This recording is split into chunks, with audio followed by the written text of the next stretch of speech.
എന്ത് എന്ത് എന്ത് വെച്ചേ എന്ത് എന്ത് കാര്യം എന്ത്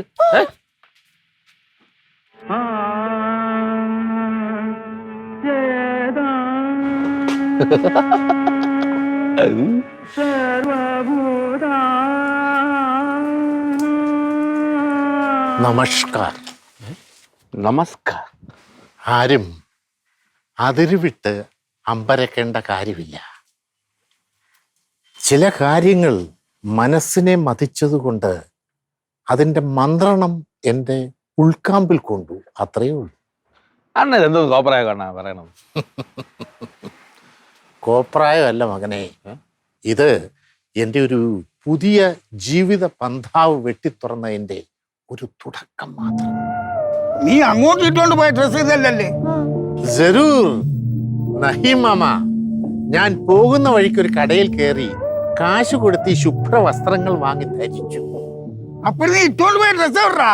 ഇട്ടുകൊണ്ട് പോയ ഡ്രസ്സോ അത് ഞാൻ അലക്കാൻ കൊടുത്തു. നന്നായി. എന്റെ പൊന്നു ചേട്ടാ, ഈ വേഷം കെട്ട് കണ്ടിട്ട് നാട്ടുകാരെന്തോന്ന് പറയും? എന്റെ മകളെ, നാട്ടുകാർ എന്തു പറയുമെന്നോ മഹാന്മാർ പറഞ്ഞത് കേട്ടിട്ടില്ലേ? എനിക്കറിയാം. എന്തോന്ന്? പാത്തുക്കള. അതല്ല മകനെ, പിന്നെ മഹാന്മാർ പറഞ്ഞിട്ടുണ്ട്, ആദ്യം അവർ നിങ്ങളെ അവഗണിക്കും, പിന്നീട് പുച്ഛിക്കും, പിന്നീട് ശാരീരികമായി ആക്രമിച്ചെന്നും പറയാം. അവസാനം മാത്രമേ അവർ നിങ്ങളെ അംഗീകരിക്കൂ. കറക്റ്റായിട്ടുള്ള കാര്യമാണ് അണ്ണൻ പറഞ്ഞത്. മോനെ, നിങ്ങൾ ആഗ്രഹിക്കുന്ന മാറ്റങ്ങൾ ഈ ലോകത്ത് സംഭവിക്കണമെന്നുണ്ടെങ്കിൽ ആദ്യമേ തന്നെ ആ മാറ്റങ്ങൾ നിങ്ങളിൽ ഉണ്ടാകണം. അതായത് മാറ്റം നമുക്ക് ആഗ്രഹം ഉണ്ടെങ്കിൽ നമ്മൾ മാറണം അല്ലേ? മാറണം. അടി പൊളി ചേട്ടാ. അവന് മനസ്സിലായി കേട്ടോ. മോളെ, എന്താന്നറിയില്ല, ദീർഘനേരം പദയാത്ര നടത്തിയത് കൊണ്ടോ കുറെ കാലമായിട്ട് ശാരീരികമായി മറ്റാക്രമണങ്ങൾ മുഴുകാതിരുന്നു കൊണ്ടോ ശരീരത്തിന് മൊത്തത്തിൽ എന്തോ ഒരു വിയർപ്പും ക്ഷീണവും. എനിക്കല്പം വിശ്രമിക്കണം. മകളൊരു കാര്യം ചെയ്യൂ, ഞാൻ റൂമിലേക്ക് പോവുകയാണ്. മകള് ഒരു ഗ്ലാസ് നന്നായി പഞ്ചസാരയിട്ട ആട്ടിൻപാലും ഒരു 8-10 പൂമ്പഴവും കൂടി മുറിയിലേക്ക് കൊണ്ടുവരും. ഈ പശുവും പാലായ വല്ല പ്രശ്നമുണ്ടോ? പശുവും പാല് പാടില്ല.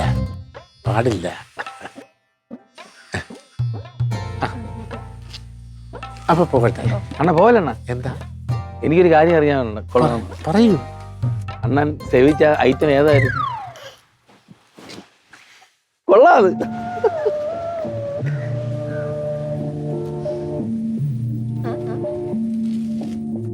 ഈ ശുഭ്രവസ്ത്രം ഇട്ടുകൊണ്ട് എനിക്ക് അതിനുള്ള മറുപടി പറയാൻ സാധ്യമല്ല.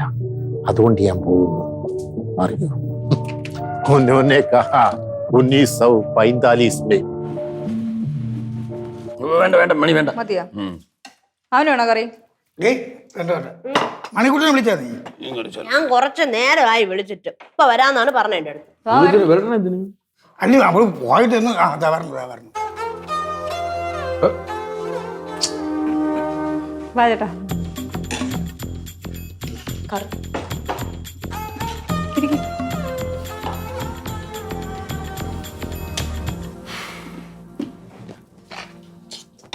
നിക്കി മകളെ, പാൽക്കഞ്ഞി കിട്ടും? പാൽക്കഞ്ഞിയാ? പെട്ടെന്നൊക്കെ ചോദിച്ചാ എവിടെ കൊണ്ടുവരേ? പാൽക്കഞ്ഞി മതിയായിരുന്നു. വറുത്ത് മീൻ എടുക്കട്ടെ അണ്ണ? അയ്യോ, അത് അളിയൻ മോൻ അങ്ങനെ പറയരുത്. ഞാന് ഈ മത്സ്യമാംസാദികൾ വെടിഞ്ഞു. തികച്ചും സസ്യാഹാരിയായി. ഓഹോ, എന്നാ മാമന്റെ മീൻ ഞാൻ എടുത്തോട്ടെ? എടുത്തോളൂ മോളെ. അല്ല, നേരത്തെ നീ തന്നെയാണല്ലോ എൻ്റെ ആഹാരം കഴിക്കുന്നത്. സത്യം പറഞ്ഞ കടലിലും കായലിലും സന്തോഷത്തോടെ തുള്ളിക്കളിച്ചുകൊണ്ടിരുന്ന ഈ മത്സ്യങ്ങളെ കരയിൽ പിടിച്ചുകൊണ്ട് തല്ലിക്കൊന്ന് കഷണമാക്കി കറി വെച്ച് നിങ്ങൾ കഴിക്കുകയല്ലേ? കഷ്ടം തന്നെ. ഇത്ര നാള് കടലിൽ കിടന്ന ഓടിയിലാണ്, ഇനിയിപ്പോ വൈദ്യുതി കിടന്നോടട്ട്. ശീലിച്ചൊക്കെ പോയില്ലേ, ഇനി പെട്ടെന്നൊക്കെ മാറ്റാൻ.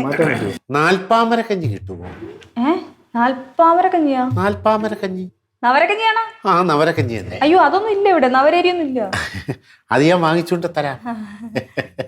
നവരക്കഞ്ഞി നാളെ മുതൽ ഒരു 4 ലിറ്റർ. 4 ലിറ്ററിന്? അത് മതി. മാമൻ മോനെ, ആഹാരം കഴിക്കും. കഴിക്കാൻ നീ കഴിക്കുന്നില്ലേ? കുറച്ച് വിളമ്പൂ.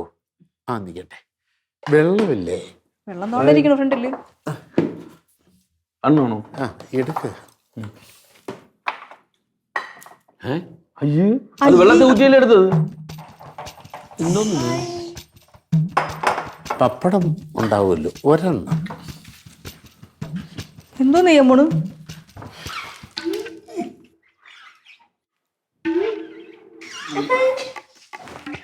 എന്തിനാ ചോറ് കഴുകി എടുക്കണ?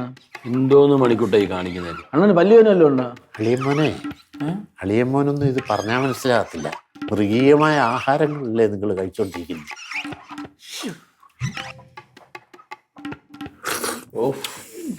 ഞാൻ പോണ കേട്ടത്. എന്താ മകനെ? ഞാൻ പോണ്. മകനെ ഇങ്ങനെ ആഹാരം പാഴാക്കരുത്. എന്താണ് അവൻ കാണിച്ചത്? അവന് ദേഷ്യം വന്നതൊക്കെ കാണിച്ചു കൂട്ടിയപ്പോ. ലക്ഷക്കണക്കിന് പേര് ആഹാരമില്ലാതെ മരിക്കുന്ന ഈ രാജ്യത്ത് ആഹാരം ഇത്രയും വേസ്റ്റ് ആക്കുക എന്ന് പറഞ്ഞാൽ, മകളെ പിങ്കി, നീ ഇത് കഴിച്ചോണം.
ഹലോ, വില്ലേജ് ഓഫീസർ അല്ലേ സാർ?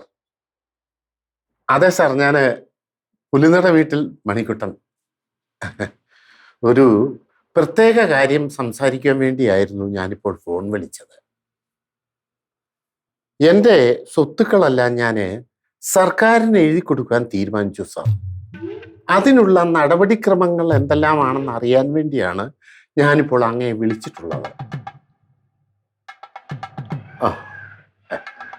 അല്ല സാറേ, ഇത് നമ്മളുടെ ഭാവി ജീവിതം ഒരു ശോഭനമാകാൻ വേണ്ടിയും എൻ്റെ പിൽക്കാല ജീവിതം ഒരു ഗാന്ധിയൻ ദർശനങ്ങളിലേക്ക് വഴുതി വീഴുകയും ചെയ്തിട്ടുള്ള സാഹചര്യത്തിലാണ് ഞാൻ ഇത്തരത്തിലുള്ളൊരു തീരുമാനം എടുക്കാൻ പ്രേരിതനായത്.